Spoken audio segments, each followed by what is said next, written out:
Designed to keep renters in their homes even after the pandemic. President Trump and Democratic nominee Joe Biden make their closing campaign pitches on the debate stage. I'm Natalie Brand in Nashville with the key exchanges and how strategists are rating their performance. And when frugal becomes foolish, we look at expenses you should never trim. The 4 states' most watched news starts now. City of Pittsburgh creates a new program to help residents find more affordable housing. This is KOAM News at Noon. I'm Tanya Bach. Topping our first 7 minutes, Pittsburgh puts $30,000 in CARES Act funds towards a landlord incentive program with the goal of getting more people on board with the city's rental assistance program. Right now, when a landlord gets involved in the rental program, his or her property has to be inspected. Most fail for minor reasons, and then the landlord doesn't want to invest money in the repairs. The incentive program will give landlords $1,000 per unit to make those repairs. A lot of times, if the amount is over $300, $400, $500 of repairs, a landlord will generally decline the repair. And so our hopes are that with this subsidy that we will be able to offset some of those costs and recruit new landlords to the program. Landlords must agree to participate in the Section 8 rental assistance program for a full year to be eligible.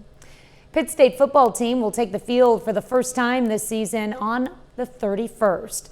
But you can get a little taste of game day before then. On Thursday, the 29th at 7:30 p.m., the Pride of the Plains Marching Band and PSU dance and cheer teams are hosting the Pride of the Plains Band Review at Kearney Smith Stadium. It's free to attend, but tickets are limited to 200 people.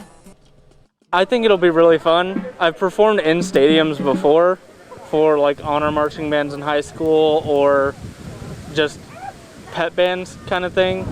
But I feel like I'm going to enjoy being a part of the actual collegiate marching band much more. Mask will be required, and the performance will also be live streamed on the Pitt State YouTube channel. Well, baby, it's cold outside. Been waiting to say that. Michael Hayslip joins us with a first look at the forecast. You know where that came from, right? You and I, Polar Plunge. Oh, yeah. Our good buddy Chris Moore. And I love this hat so much, when a cold front rolls in, you'll never see me without a hat on, whether indoors or outdoors. Well, the cold front rolled in, and before the show started, I looked in the mirror and I went, oh yeah, I forgot what that'll do to your hair. Yeah, I sure will. So I apologize if we got a few strays. Just kind of hanging out out there. I think you did pretty good. Chris, you know I love this hat, my man. All right, Tanya, the cold front is here. SKYWATCH storm trackers pushed off the rain to our east, so we're done with the rain and the lightning for the rest of the day. But I tell you what is going to stay locked in with us. Chilly temps, 39 right now in Lamar, 43 in the Odyssey, and 39 as well in Monette. And of course, large reason was that wind that's done a 180 since yesterday. And sometimes that'll cut right through you because we've got a wind chill in effect from the Freeman Health System sky camera, where it is 41 degrees, but it only feels right at 32. Now, temperatures, maybe a little bump up here because the clouds are going to break very slowly. We'll get a little bit of sunshine. But then overnight, I do want to point this out as well. If you have any of those plants still left outside, probably best to either cover them or bring them in because we're going to get some patchy frost. That's right, frost into early Saturday morning. Now, we'll make it back up to the 50s with sunshine on Saturday, 60s on Sunday. Next shot for rain is going to be Sunday evening into Monday. Coming up here in just a little bit, Tanya, I'm going to throw some numbers at you to give you an idea just how impressive this cold front was, because what I didn't mention, we set a record high yesterday. And you know what? It's cold. I'm gonna hold on. I'm gonna fix this. Maybe a little in the back, just a little in the back. A little in the back. There you go. I got some gel. All right.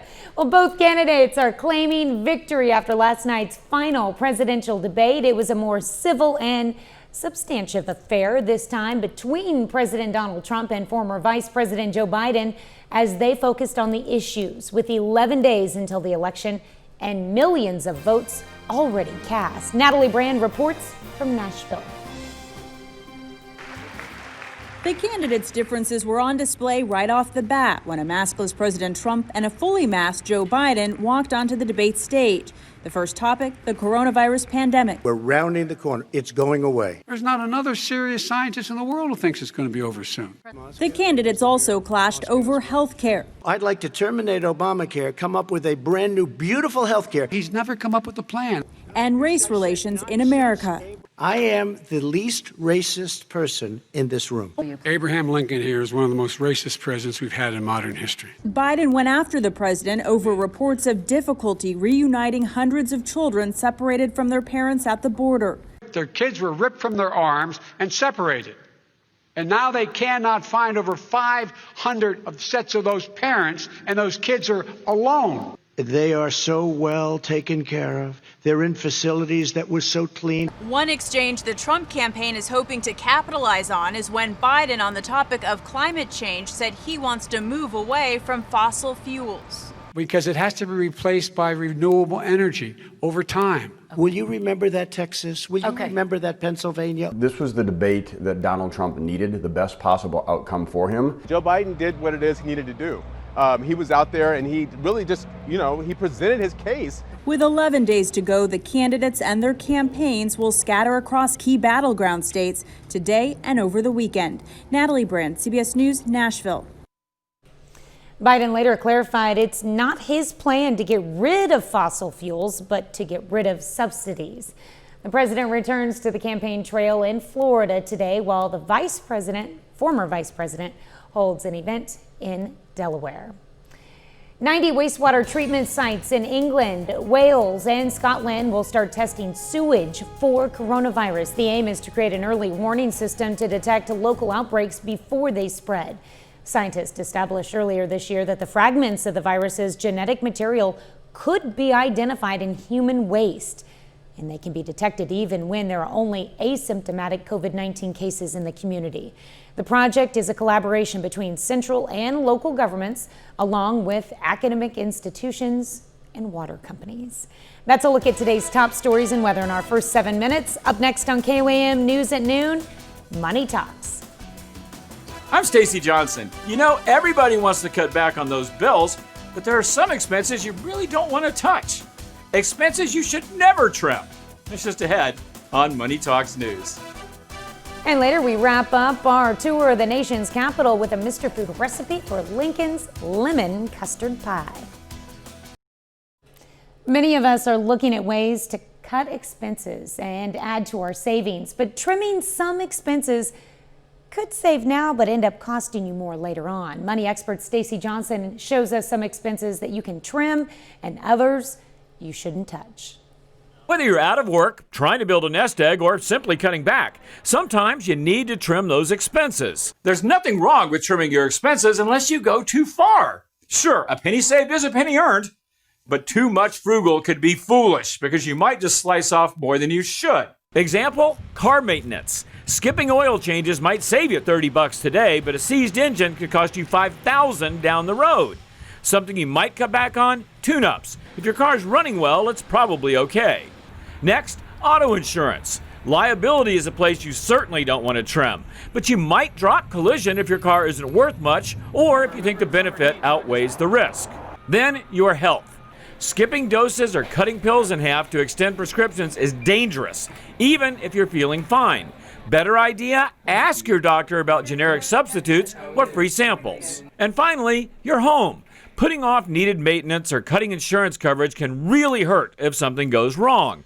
Try doing maintenance yourself and raising your insurance deductible. Going from $250 to $1,000 can save 15% or more. Bottom line, there's absolutely nothing wrong whatsoever with trimming your expenses wherever you can. Just be careful you're not being penny wise and pound foolish.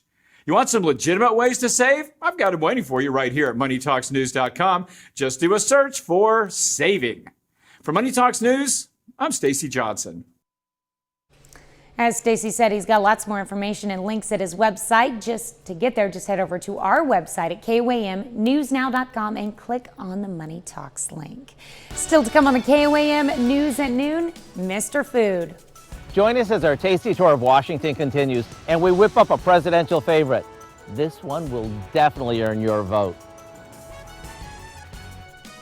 But first, Michael Hayslip returns with your complete forecast.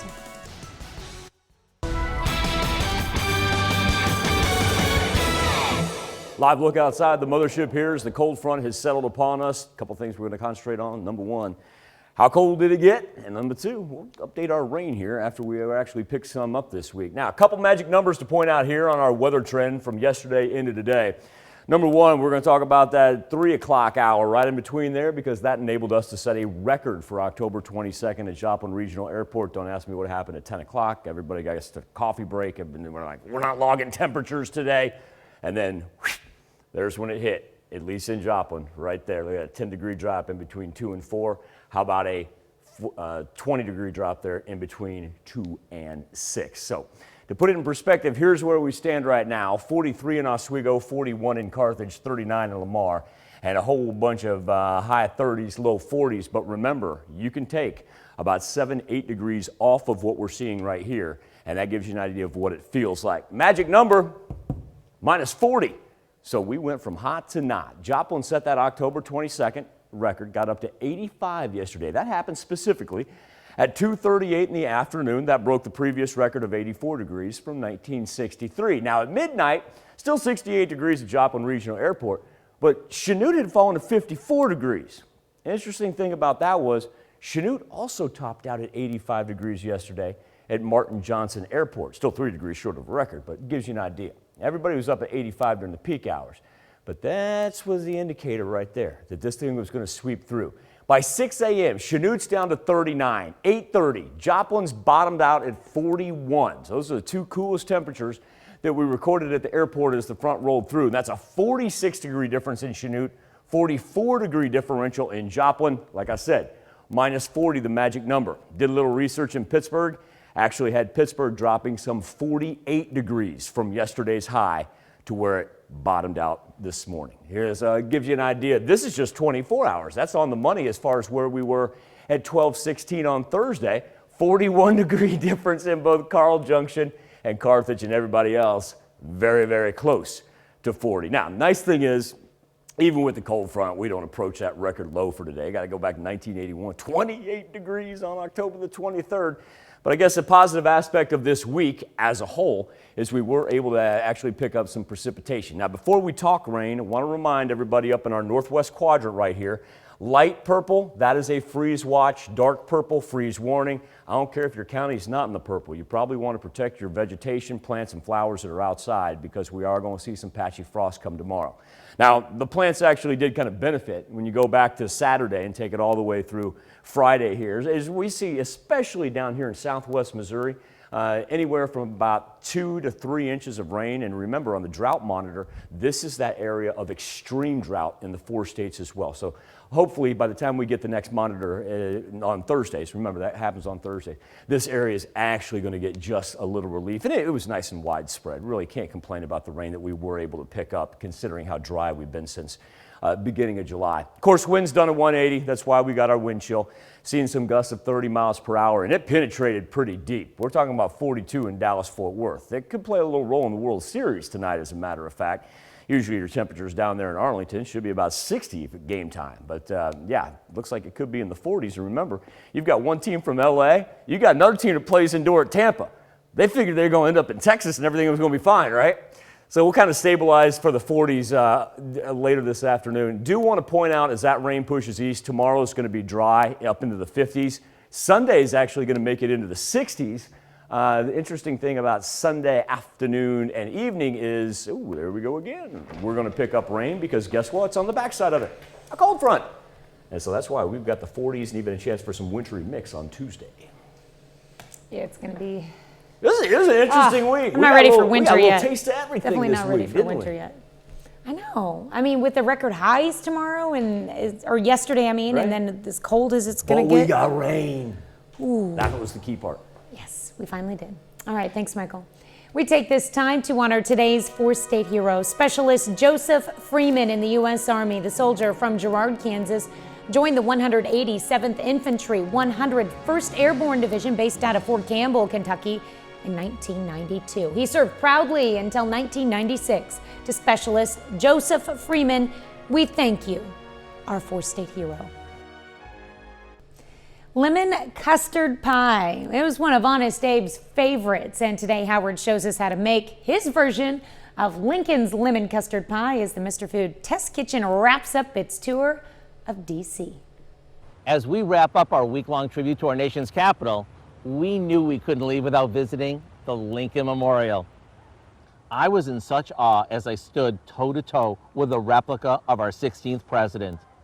And when I stood on top of the stairs leading up to the memorial, the same ones where Martin Luther King Jr. delivered his "I Have a Dream" speech, I could see the grandeur of the Washington Monument as it mirrors in the famous reflecting pool. Being there was so inspiring, I knew I needed to highlight one of Honest Abe's favorites. So, after doing a bit of fact-finding, we discovered that President Lincoln's favorite dessert was one that hotel keeper Nancy Breedlove made for him. It was a rich lemon custard pie smothered with toasted meringue. To get the recipe for this presidential classic, head over to our website and look for Lincoln's Lemon Custard Pie. What a week it's been. I hope you had as much fun as we did as we toured and ate our way from one end of the Capitol to the other. I'm Howard in the Mr. Food Test Kitchen, where today we found a memorable way for you to say, "Ooh, it's so good." Well, you can find this recipe along with a lot more good food from the Mr. Food Test Kitchen online. Just go to our website at KOAMnewsnow.com. Here's a look at our 4 state market prices.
Stuck in the 40s all night long. Remember, freeze warnings overnight up to the northwest. Cool on Saturday. Next shot for rain coming Sunday night. Takes us into Monday. I was also reminded that the new ballpark in Arlington has a roof on it. Oh, so that's it shouldn't good be a to know. factor. Good Notice to how know. I slid the ballpark in Arlington in there. Very smooth. Baseball fans got that. Well done. Well, I'll tell you what's coming up at 5. A new national survey shows that Americans' mental health is suffering from all the tension. And it seems the youngest generation, Gen Z, is reporting the highest levels of stress and depressive symptoms of all adults. We're going to look at the factors leading to stress and Health Watch. Plus, Crawford County changes the student quarantine policy so that students who used to be considered a close contact no longer have to quarantine. And McDonald County Sheriff's Office releases new details in the case of murder victim Grace Doe, found back in 1990. Join us at 5. All right. Well, thank you for joining us for KOAM News at Noon. We'll see you right back here at 5 o'clock.